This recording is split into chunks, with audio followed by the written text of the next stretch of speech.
नमस्कार सम्पूर्ण महानुभावहरुमा। यो पाली त पक्कै हामीले न्याय पाउनेछौँ। 18 करोडको भारी बिसाउनेछौँ। विभिन्न आपूर्तिकर्ताहरूले हामी विरुद्ध हाल्नु भएको मुद्दाहरू फिर्ता हुनेछन्। पहिला जस्तै हाम्रो मुहारमा खुसी छाउनेछ। अब त यो देशमा नयाँ सरकार आएको छ। त्यही आशा, त्यही भरोसा, त्यही सपना बोकेर म स्वदेश फर्किएको पनि आज 1 महिना पुरा भएछ। तर आजका दिनसम्म त्यो आशा आशामा मात्रै सीमित भइरहेको छ। सपना सपनामा मात्रै सीमित भइरहेको छ। म आएकै दिनदेखि भरतपुर महानगरपालिका कानुन तथा न्याय मन्त्रालय, प्रधानमन्त्री कार्यालय, सम्बन्धित व्यक्तिहरू, सम्बन्धित निकाय सबैसँग बिन्ती गर्न गएँ। हामीलाई न्याय दिनुस्। हामी यही माटोमा रम्न चाहन्छौँ, दुःख सुख साट्न चाहन्छौँ, बाँच्न चाहन्छौँ। हामीलाई बचाइदिनुस्, यो भड्खालोबाट निकाल्दिनुस् भन्न पुगे। तर दुःखको कुरा, महिनौं दिनसम्म प्रयास गर्दा पनि गत वर्ष संघीय सरकारले बजेटमा शीर्षकै तोकेर रातो किताबमा छापेर भरतपुर महानगरपालिकाको खातामा रु 15 करोड पठाएको रकम 1 वर्षसम्म भरतपुर महानगरपालिकाको खातामा बसेर कुनै पनि निकास ननिकालिकन आज उक्त रकम फ्रिज भएर फर्केर आउँदैछ। म आफै सिंहदरबारका ढोका ढोकामा कराउँदै चिच्याउँदै यदि हामीले कुनै पनि प्रकारको गल्ती कमी कमजोरी गरेका छौं भने जुनसुकै सजाय पनि भोग्न तयार छौं। हामी जेल जान पनि तयार छौं। यदि यो समस्याको समाधान हामीले आत्मदाह गरिसकेपछि निस्किन्छ भने हामी आत्मदाह पनि गर्न तयार छौं। हामीलाई बाँच्नै गाह्रो भयो। हामी यति धेरै कठिन जीवन बाँचिरहेका छौं। कृपया हामीलाई बचाइदिनुस् भनेर बिन्ती गरिसकेपछि संघीय सरकारले बजेटमा हालेर भरतपुर महानगरपालिकाको खातामा उक्त रकम पठाएको थियो। र भरतपुर महानगरपालिकाले पनि शर्त पालना गर्नका लागि त्रिभुवन विश्वविद्यालय इन्जिनियरिङ अध्ययन संस्थान पुल्चोक, हामी धुर्मु सुन्तली फाउन्डेसन र स्वयं महानगरपालिका बीच त्रिपक्षीय सम्झौता गरेर सो बजेटको कार्यान्वयन गर्नका लागि भनेर भाषा लेखेर पुल्चोक इन्जिनियरिङ अध्ययन संस्थानलाई मूल्याङ्कनको जिम्मेवारी दिएको थियो। जब पुल्चोक इन्जिनियरिङ अध्ययन संस्थानले मूल्याङ्कनको प्रतिवेदन महानगरपालिकालाई पेश गर्यो, त्यसमा करिब 60 करोड बराबरको भौतिक संरचना फाउन्डेसनले निर्माण गरेको भनेर उल्लेख छ। जबकि हाम्रो खर्च थियो 57 करोड 92 लाख मात्रै। हामीले गरेको खर्च भन्दा बढीको मूल्याङ्कनको प्रतिवेदन आइसकेपछि सोझै कार्यपालिकाको बोर्डको बैठकबाट दायित्व भुक्तानीका लागि निर्णय गरेर चाहिँ भुक्तानी गर्नुको सट्टा उल्टै अर्थ मन्त्रालयको चिठी चाहिन्छ, खेलकुद मन्त्रालयको चिठी चाहिन्छ, कानुन मन्त्रालयको राय चाहिन्छ भनेर फेरि पनि हामीलाई सिंहदरबार फनफनी घुमाउने काम भयो। कुनै पनि निकास ननिस्किसकेपछि हामी अमेरिका पुग्यौं। अमेरिकामा पुगिसकेपछि पनि मैले अहिलेका कार्यवाहक मेयर साहब, प्रमुख प्रशासकीय अधिकृतज्यूलाई बारम्बार अनुरोध गरिरहेँ। यहाँहरूले नै स्वतन्त्र लेखा परीक्षकबाट अडिट गर्नुभएको छ। अडिटमा 18 करोड 43 लाख तिर्नुपर्ने दायित्व उल्लेख छ। अधिकांश चितवनकै आपूर्तिकर्ताहरू हुनुहुन्छ। उहाँहरूलाई सोझै भुक्तानी गरिदिनुस् र हामीलाई न्याय दिलाइदिनुस् भनेर अनुरोध गरिरह्यौँ। हामी सकारात्मक छौँ, केही न केही निकास निकाल्छौँ भन्नुभएको थियो र त्यो आशले म स्वदेश फर्किएको थिएँ। आए लगत्तै संघीय सरकार र महानगरपालिकालाई मैले ताकेता गरिरहेँ। गत बिहिबार मात्रै पनि कानुन तथा न्याय मन्त्रालयको समन्वयमा भरतपुर महानगरपालिकाको टिम, हामी फाउन्डेसन र आपूर्तिकर्ता बीच छलफल भयो। पहिलेदेखि आपूर्तिकर्ताहरूले भनिरहनु भएको थियो यही 15 करोड पैसालाई हामी दामासाईले बाँडेर लिन्छौँ, बाँकी राज्यलाई हामीले छुट दिन्छौँ, मिलौँ। यदि यो रकम वितरण गर्दाखेरि काहीँ उजुरी बाजुरी मुद्दा मामिला भयो भने हामी 3 पक्ष नै जुनसुकै सजाय भोग्न पनि तयार छौँ, त्यसको लागि कागज गरौँ भनेर उहाँहरूले पनि भनिरहनु भएको थियो। र त्यही कुरा त्यहाँ छलफल भयो। र अर्को कुरा, महानगरपालिकाले पहिला त्यो कुरा नमानेको हुनाले आपूर्तिकर्ताहरूले आफ्नो न्यायका लागि जिल्ला अदालत चितवनमा महानगरपालिका र हामी फाउन्डेसनलाई प्रतिवादी बनाएर मुद्दा दर्ता गर्नुभएको थियो र उहाँहरू त्यो मुद्दा जुनसुकै बेला पनि फिर्ता गर्नका लागि तयार हुनुहुन्थ्यो यदि भुक्तानी दिएको खण्डमा।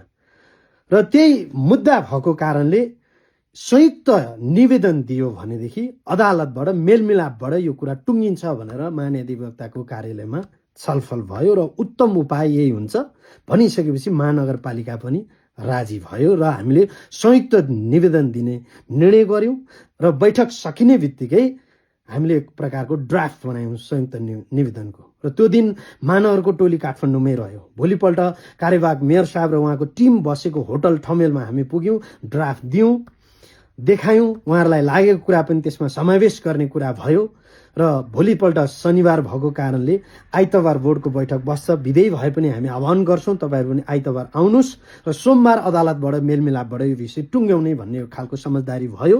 हामी आइतबार हाम्रो टिम र आपूर्तिकर्ताको टिम सहित भरतपुर महानगरपालिका पुग्यौं। हामी आइपुगेको जानकारी गरायौं तर मेयर साहबले कुरा अलि नमिल्ला जस्तो भयो। बैठक आज आयोजना हुन सकेन। बैठक भोलि 1 बजेलाई राखिएको छ। बैठक आयोजना गर्नुभन्दा अगाडि चाहिँ मैले जिल्लाका राजनीतिक दलका प्रतिनिधिहरूसँग छलफल गरेँ। उहाँहरूले चाहिँ यो मेलमिलापबाट नगइकन कि त संघीय सरकारले चाहिँ भुक्तानी दे भनेर एउटा निर्देशनको चिठी पठाउनु पर्यो, तपाईँ पनि उहाँहरूसँग केही अनुरोध गर्नु न, तपाईँले पनि केही कुराकानी गर्नु न भनिसकेपछि म त्यत्रो वर्ष चितवन बसेको हुनाले मैले पनि त्यहाँका राजनीतिक दलका प्रतिनिधिहरूसँग कुराकानी गरेँ। उहाँहरूको कसैको पनि विमति रहेको मलाई टेलिफोन सम्पर्कमा भन्नुभएको थिएन। भोलिपल्ट टुङ्गिन्छ नै भन्ने कुरामा हामी आशावादी थियौं। 1 बजे बैठक बस्यो तर मेलमिलापबाट टुङ्गाउने कुनै पनि प्रकारको निर्णय हुन सकेन भनियो। हामी दुखी हुँदै काठमाडौँ फर्क्यौं र यो 5-6 वर्षको सिंहदरबार परिक्रमा प्रक्रियाको सहयोगी बनेर पाएका दुःख हन्डर एउटा युवा देशभित्रै रङ्गशाला बनाउँछु भनेर अठोट र संकल्प लिएर अगाडि बढिरहँदाखेरि आज मरासन्न अवस्थामा पुगिसक्दाखेरि मैले अब राज्यलाई प्रश्न गर्ने कि नगर्ने त? यो प्रश्नको जवाफ राज्यले दिने कि नदिने त? यदि यो दायित्व भुक्तानी गर्नका लागि यति धेरै कठिन थियो, कानुनी जटिलता थियो, कानुनले दिन मिल्ने थिएन भने पटक पटक बजेटमा यो किन शीर्षकै तोकेर विनियोजित गरिरह्यो त? किन बजेटमा राखिरह्यो त? किन बजेटमा राखेको? किन भरतपुर महानगरपालिकाको खातामा पैसा पठाएको? किन भरतपुर महानगरपालिकाले पुल्चोक इन्जिनियरिङ अध्ययन संस्थानसँग सम्झौता गरेको? त्यति मात्र नभएर भरतपुर महानगरपालिकाले 2078 साल पुसको 2 गते स्वामित्वको पत्र किन हामीबाट बुझेको? त्यहाँ त सहसचिवज्यूको नेतृत्वमा प्रशासन चल्छ। प्रमुख प्रशासकीय अधिकृतज्यूले पत्र बुझ्दै गर्दा कानुनका दफा उपदफा किन नपल्टाएको? कानुनका दफा उपदफा उहाँलाई त्यतिखेर किन थाहा नभएको? जसरी अहिले कानुनका दफा उपदफा पल्टाइन्छ। त्यति मात्र नभएर यो दिनु नै थिएन। दायित्व भुक्तानी यति जटिल थियो भने किन भरतपुर महानगरपालिकाले 2-4 दिनभित्रमै मूल्याङ्कन समिति गठन गरेको र त्यो मूल्याङ्कन समितिले किन स्वतन्त्र लेखा परीक्षक नियुक्त गरेको र त्यो स्वतन्त्र लेखा परीक्षकको टिमले किन आर्थिक अडिट महिनौं दिन लाएर गरेको र सघन शहरी विकास परियोजना चितवनले किन टेक्निकल अडिट गरेको र 2078 साल माघको 20 गते परियोजनाको मन्जुरीनामा मबाट किन लिएको भरतपुर महानगरपालिकाले 2078 साल माघको 28 गते जी प्रकाश एन्ड एसोसिएट चार्टर एकाउन्टेन्ट कम्पनीले महानगरपालिकालाई अडिट रिपोर्ट बुझाइसकेपछि ड्राफ्ट धरि हेर्न मैले पाएको छैन। म एकचोटि रिपोर्ट चाहिँ हेर्नु, केही कुराहरू हाम्रा छुटेका छन् कि भनेर मैले प्रमुख प्रशासकीय अधिकृतलाई अनुरोध गर्दाखेरि त्यो अडिट किन हेर्न नदिएको? यदि हेर्न मिल्दैन भने त्यसलाई सार्वजनिक गरिदिनुस्, हामी स्वीकार्न तयार छौँ भन्दाखेरि उहाँले किन सार्वजनिक नगरेको र त्यो सोझै माथिल्लो सरकारले चाहिँ यसलाई निर्णय गर्छ भनेर युवा तथा खेलकुद मन्त्रालयमा आर्थिक भौतिक रिपोर्टहरू किन पठाएको? युवा तथा खेलकुद मन्त्रालयमा सहसचिव विदुर प्रसाद खनालज्यूको संयोजकत्वमा 7 सदस्यीय समिति गठन गरेर किन 4 महिना लाएर मूल्याङ्कन गरेको? त्यतिले मात्र नपुगेर इन्जिनियर प्रकीर्ण तुलाधरज्यूको संयोजकत्वमा शहरी विकास मन्त्रालयमा प्राविधिक समिति किन गठन गरेको? त्यसले महिनौं दिन लाएर किन टेक्निकल अडिट गरेको? त्यतिले मात्र नभएर राष्ट्रिय सतर्कता केन्द्रले 5.5 महिना लाएर किन भौतिक संरचनाको अडिट गरेको र पछिल्लो समय पुल्चोक इन्जिनियरिङ अध्ययन संस्थानले किन अडिट गरेको? त्यतिले मात्र नभएर मन्त्री परिषदले 2 पटक दायित्व भुक्तानी भनेर किन निर्णय गरेको? पहिलो निर्णय खेलकुद परिषद मार्फत भुक्तानी भनेर गरियो। 3 महिना हामी धायौं, त्यसको निकास केही भएन। दोस्रो निर्णय, भरतपुर महानगरपालिका जोसँग हाम्रो सम्झौता छ, जोसँग हामीले सहमति गरेका छौँ, जोसँग हाम्रो सहकार्य छ, सम्झौताको बुदामा यदि आर्थिक स्रोत अपुग भएमा आर्थिक स्रोत जुटाउने दुवै पक्षको दायित्व हुनेछ भनेर उल्लेख छ। कुनै विवाद आयो, समस्या आयो भने समस्याको समाधान गर्ने सम्पूर्ण जिम्मेवारी भरतपुर महानगरपालिकाको हुनेछ भनेर सम्झौतामा चाहिँ उल्लेख छ। हुँदै गर्दा पनि भरतपुरको खातामा अर्थ मन्त्रालयबाट बजेट पुग्दा पनि म आफै चिठी लिएर जाँदा पनि चिठी हेरेर अर्थ मन्त्रालयको त भाषै मिलेन, यो सचिएर आउँछ अनि भुक्तानी दिन्छौँ भनेर फेरि रकम फ्रिज गरेर फर्काउने काम भयो। यदि दिनु थिएन भने किन मन्त्री परिषदका दुई पटक निर्णय भए त? एउटा व्यक्तिलाई देशको लागि केही गर्छु भनेर अठोट र संकल्प बोकेर हिँडेको मान्छेलाई प्रक्रियाको लागि भनेर सिंहदरबारमा यसरी फनफनी घुमाएर अन्त्यमा जस्तो अवस्था थियो 5 वर्ष अगाडि त्यस्तै अवस्थामा पुर्याउनु थियो भने किन यत्रा धेरै मूल्याङ्कन गरेका? यसरी दुःख दिने कानुनमा उल्लेख छ? हो, हामीले गल्ती गरेका थियौँ, हामीसँग कमी कमजोरी थियो, कैफियत थियो, हामीले भ्रष्टाचार गरेका थियौँ, हामीबाट अनियमितता भएको थियो भने राज्यले दुःख दिनु स्वाभाविक हुन्थ्यो होला। आजका दिनसम्म कयौं मूल्याङ्कनहरू भए, 5औं 6औं पटकसम्म पनि मूल्याङ्कन भए।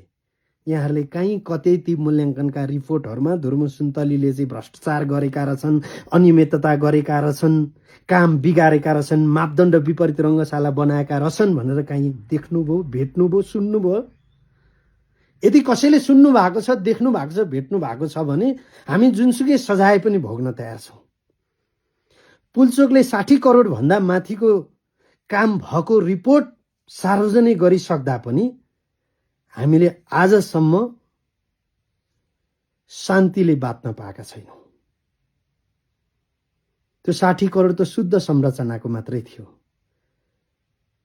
त्यहाँ भरतपुर महानगरपालिकाले हामीबाट लिएको 2 करोड 46 लाखको स्टकको सामान जोडिएको छैन, उल्लेख छ, हिसाबमा जोडिएको छैन। त्यहाँ स्याम्पल ग्राउन्डको खर्च जोडिएको छैन, अन्य विविध खर्चहरू पनि छुटेका छन्। यदि त्यो परियोजना कुनै ठेकदार मार्फत चाहिँ निर्माण भइरहेको थियो भने राज्यले स्वामित्व लिनु परेको अवस्थामा त्यहाँ 15% ओभरहेड कस्ट पनि जोडिन्थ्यो। लगभग 60-70 करोड बराबरको सम्पत्ति राज्यलाई हामीले जोड्देका होइनौँ, राज्यलाई हामीले सघाएका होइनौँ कि हामी राज्यभन्दा फरक पृथक हौँ, हामी छुट्टै बनाउँछौँ भन्ने होइन हौँ। भरतपुर महानगरपालिका राज्य थिएन, जतिखेर घोषणा गर्दा राज्यका कार्यकारी प्रधानमन्त्रीको उपस्थितिमा सिङ्गो राज्य बसेर चाहिँ हस्ताक्षर भएको परियोजना होइन। र त्यतिखेर भनिएको थियो अनुदानमा जति पनि पैसा दिन मिल्छ, मात्रै तपाईँ एउटा संयोजक भएर काम गरिदिनुहोस्, राज्यले पैसा हाल्छ भनिएको थियो। र हिजो निर्माणकै क्रममा भरतपुर महानगरपालिकाले 8 करोड 5 लाख रकम अनुदानमा दियो हामीलाई। बागमती प्रदेश सरकारले 3 करोड अनुदानमा दियो हामीलाई। लगभग करिब 12 करोड जति पैसा अनुदानमा हामीले निर्माणको क्रममा लियौँ। हिजोको दिनमा अनुदानमा पैसा दिने भरतपुर महानगरपालिका आज चाहिँ कुन कानुनसँग डराएर भुक्तानी गर्दैन? हिजो आन्तरिक स्रोतको पैसा अनुदानमा दिएको थियो, संघीय सरकारको पैसा भुक्तानी गर्न गाह्रो भएको भए अहिले आन्तरिक स्रोतको पैसा दिएर पनि त उसले विवाद समाधान गर्न सक्थ्यो। सम्झौतामै उल्लेख छ समस्याको समाधान गर्ने, विवाद आएमा समस्याको समाधान गर्ने भनेर त सम्झौतामै छ, महानगरपालिकाको जिम्मेवारी हो भनेर। 2 करोड 46 लाखको स्टकको सामान बुझिएको छ। त्यति मात्र नभएर आफैले अडिट गरेको छ। 18 करोड 43 लाख तिर्नुपर्ने बकौता रकम अडिटमा उल्लेख छ। ठेक्का खुल्ने बेलामा विद्युत प्राधिकरण भरतपुर चितवनले हामीले 8 लाख बकौता रकम तिर्न नसकेपछि बिजुली काट्दिएको थियो। पछि ठेकदारलाई बिजुली बाल्नु पर्यो। हामीलाई थाहै नदिकन फाउन्डेसनको नाममा भएको मिटर बक्सा जरिवाना सहितको करिब 10 लाख भन्दा बढी रकम तिरेर महानगरपालिकाले आफ्नो नाममा लिएर रङ्गशालामा बिजुली सुचारू गर्यो। यदि दिनै नमिल्ने थियो, आज दिनै हुँदैन भनिरहेको महानगरपालिका त्यही 18 करोड 43 लाख मध्येको भरतपुर चितवनको के अरे विद्युत प्राधिकरणको बकौदा तिर्न चाहिँ कुन कानुनलाई टेकेर सहमत भयो?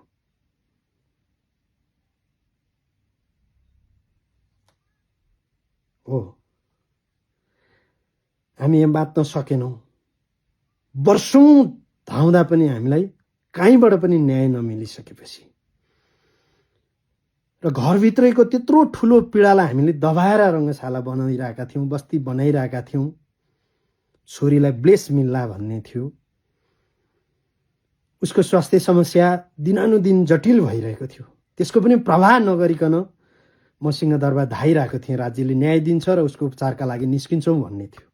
केही सिप नलागिसकेपछि छोरीको उपचार त हामी अमेरिका पुग्यौँ। रुँदै कराउँदै एयरपोर्टमा अपराधी जस्तै कोही पनि आफन्तहरू हामीलाई बिदाबारी गर्न आउने अवस्था पनि भएन। भारी मन लिएर हामी अमेरिका पुग्यौँ। अमेरिका पुग्न साथ रङ्गशालाबाट लुटेको रकमले ग्रिन कार्ड किने, करोडौं पैसा यताबाट उता पठाएका हुन्, ग्यास स्टेसन खोलेका छन्, लिकर सप खोलेका छन्, विभिन्न भ्रमहरू फैलाउने काम भयो। जबकि हामीलाई निकै धेरै आत्मबलको खाँचो थियो, सहाराको खाँचो थियो, अझ हामीलाई डिप्रेसिभ बनाउने काम भयो। त्यसलाई पनि हामीले सह्यौँ, सहर्ष स्वीकार्यौँ। एक दिन त बोल्ने समय आउँछ, भन्ने समय आउँछ, एक दिन त सत्य कुरा आइहाल्छ नि। अहिले सहनुपर्छ भन्दै गयौँ। जब बच्चालाई लिएर हामी हस्पिटल जान्थ्यौँ, अपडेटहरू दिँदै जान्थ्यौँ, धेरै शुभेच्छुकहरूले ब्लेस गर्नुभयो। उहाँहरूलाई सबैलाई धन्यवाद दिन चाहन्छु। तर कयौँले वर्षौंदेखि हामीलाई खेदिरहनु भएको थियो, आलोचना गरिरहनु भएको थियो। उहाँहरूले हामीलाई जेसुकै भन्दा पनि हामी सहेकै थियौँ, तर बच्चालाई रिप लेख्नु भएको थियो। बाबुआमा जस्तो लुटेरा नबन है छोरी, ठगको सन्तान, अन्टा कन्ठा। त्यो बच्चा जसले वर्षौंसम्म आफ्नो बाबुआमा तडपेको, पिल्सेको, रोको, कराको, चिच्चाको देखेर आजित भएको थियो। ऊ मानसिक हिसाबमा यति धेरै त्रसित थियो, यति धेरै टर्चर भोगिरहेको थियो। अझ हामी त्यहाँ पुग्दा पनि एउटा मानवीय संवेदना पनि महसुस नगरिकन बच्चालाई धरि त्यसरी चाहिँ रिप लेखियो। त्यसलाई पनि हामीले स्वीकार्यौँ। केही विज्ञापनहरूको काम हामी गर्दैथ्यौँ। एउटा ज्वेलरी सपको विज्ञापन हामीले बनायौँ, रियल एस्टेट कम्पनीको एउटा विज्ञापन बनायौँ। धुर्म सुन्तलीले त घरै किने रङ्गशालाको पैसाले ज्वेलरी सप खोलेका छन् भनेर फेरि हामीलाई ट्रोल बनाइयो। जबकि हामी वैवाहिक जीवनमा बाँधिएका सम्पूर्ण गरगहनाहरू बेचेर केही उपाय नभइसकेपछि प्लेनको टिकट काटेर अमेरिका पुगेका थियौँ। जसले आलोचना गर्नुभयो केवल आत्मसन्तुष्टिका लागि थियो होला त्यो। यहाँहरू सबैलाई धन्यवाद दिन चाहन्छौँ। आज त म यहीँ छु।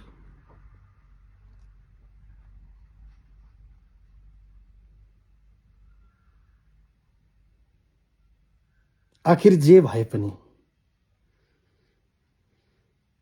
मैले गाली नै खाएर भए पनि देशको 30,000 क्षमताको रङ्गशालाको जग बसालेको, त्यसमा मलाई गर्व छ।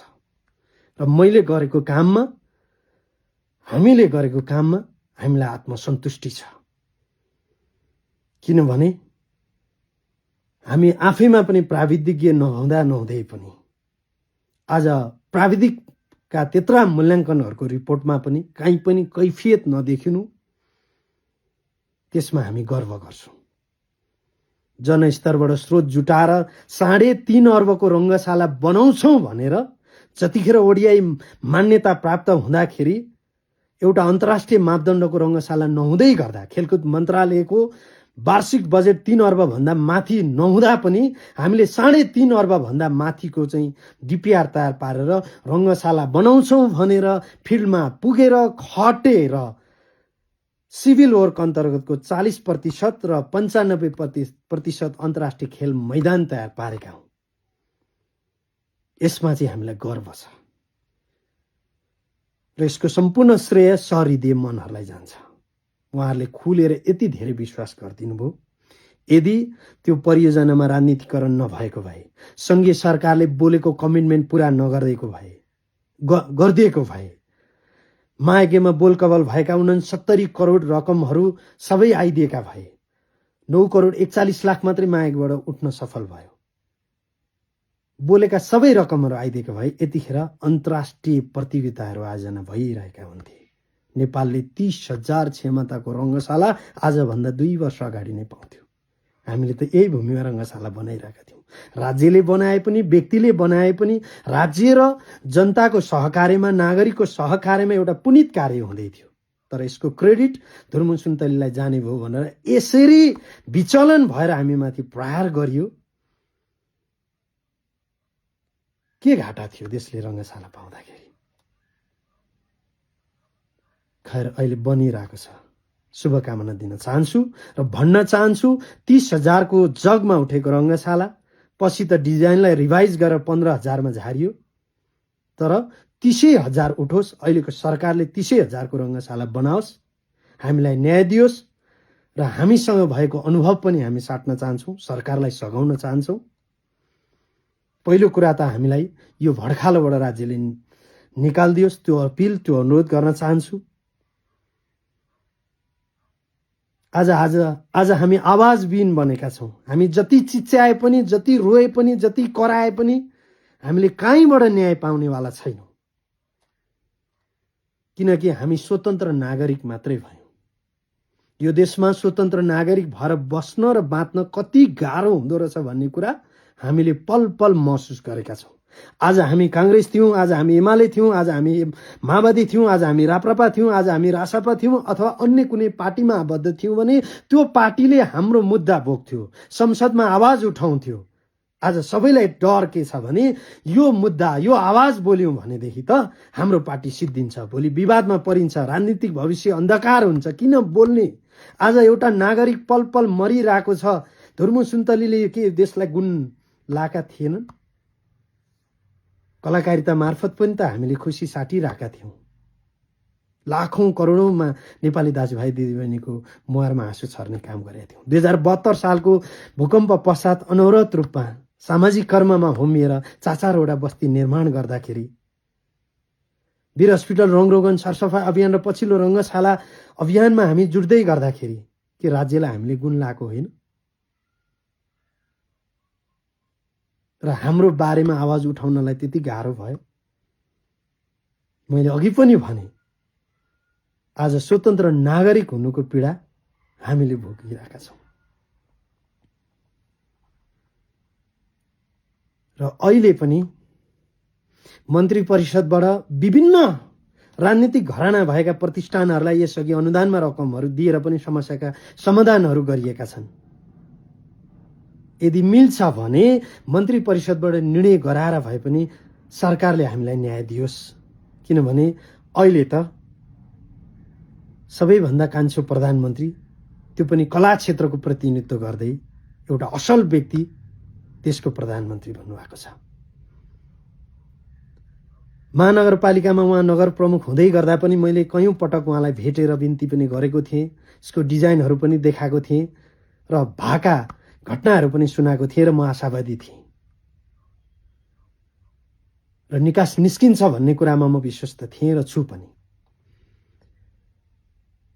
र अहिलेको सबैभन्दा ठुलो दल जसको नेतृत्वमा सरकार छ, आदरणीय व्यक्तित्व सभापतिज्यू, हिजोको दिनमा भाइ यो गर्नुपर्छ, यो बनाउनुपर्छ भनेर आत्मबल दिने व्यक्तित्व उहाँ। धेरै ठाउँमा जग्गा अवलोकनका लागि उहाँ जानुभएको थियो। पोखरा एयरपोर्टको माथिबाट लाइभ पनि गर्नुभयो, यो अभियान हाम्रो अभियान हो, म पनि यसमा सामेल छु भनेर भन्नुभएको थियो। प्रधानमन्त्री केपी शर्मा ओलीज्यूका कयौं छलफलमा जानुभएको थियो। यो जसरी पनि गर्नुपर्छ प्रधानमन्त्रीज्यू, हामी बनाउँछौँ भन्नुभएको थियो। त्यो आत्मबल, त्यो भरोसा, त्यो आँट हिम्मत दिने व्यक्तित्व जसको आज सरकार छ। मैले अस्ति पनि भेटेँ। यदि राज्यले अभिभावकत्व निर्वाह गर्छ जोसुकै अन्यायमा परेका नागरिकका लागि भनेदेखि हामीलाई न्याय दियोस्। अझै थप कुनै अनुसन्धानहरू आवश्यक छन् भने नेपालका नियमनकारी निकाय त सबै सकिए, अझै हामीमाथि अनुसन्धान होस्, अझै मूल्याङ्कन होस्। तर अब हामी प्रक्रियाको सहयोगी चाहिँ बन्न नसक्ने अवस्थामा पुगिसकेका छौँ। बाहिर राखेर अनुसन्धान नगरियोस्, बरु भित्रै राखेर अनुसन्धान गरियोस्। हामी जेल जान तयार छौँ।